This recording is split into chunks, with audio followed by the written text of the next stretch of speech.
మా దగ్గర ఉన్న గలాలను ఈ రోజు మీ కాళ్ళెత్తి తొక్కుతామంటే ఈ రోజు ఇక్కడ ఊకునేటోళ్ళు లేవడం మిస్టర్ చంద్రబాబు నాయుడు. పవన్ కళ్యాణ్ గారు మీరేం చెప్పిండ్రు? మీరు రంగుల ఊసలు మార్చినట్టుగా మేము ఊసలు మార్చాం. ఇక్కడ మేము బరాబర్ నిలబడతాం, నిలబడతాం, కళాయించి నిలబడతాం, మొగోళ్ళు నిలబెడతాం, మొనగాళ్ళ లెక్క నిలబడతాం. నీళ్ళక చెక్కగా లెక్క నిలబడడు. ఈ రోజు నాగేశ్వరరావు గారి మీద తుపాకీ పెట్టి మా మీద కాల్చే ప్రయత్నం చేస్తున్నా కావచ్చు. ఈ రోజు మీ పోలీసులు ఇక్కడ హైదరాబాద్ ఏ విధంగా తిరుగుతారు బస్, తెలంగాణకు పోలీసులు ఏ విధంగా వస్తారు, అరెస్టు వారెంట్ పట్టుకొని ఏ విధంగా వస్తారు? మేము చేతగాని వాళ్ళమా, చేతు గాజులు వేసుకున్నామా? మిస్టర్ రేవంత్ రెడ్డి దగ్గర హోంశాఖ మంత్రి ఉన్నది, ఏ విధంగా నువ్వు అనుమతిస్తున్నావు? ఈ కాంచెలు వారెంట్లతో ఆంధ్రకేరళ పోలీసులు వస్తే అరెస్ట్ చేసి ఓపెనేసి పడేయాలి, వాళ్ళని జైల్లో పెట్టాలి. ఎట్లెట్లు వస్తాయి? తమాషా చేస్తుండ్రా ఇక్కడ, తమాషా చేస్తుండ్రా ఇక్కడ.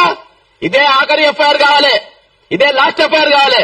ఇంకోసారి ఎఫ్ఐఆర్ అయితే మామూలు గుడ్డలు చెప్తున్నా, పవన్ కళ్యాణ్ చెప్తున్నా, ఖబర్దార్ అని చెప్తున్నా, హెచ్చరిస్తున్నా, రిక్వెస్ట్ ఇస్తా. బొంగదింగ్ ఎవరి చేయడు ఇక్కడ.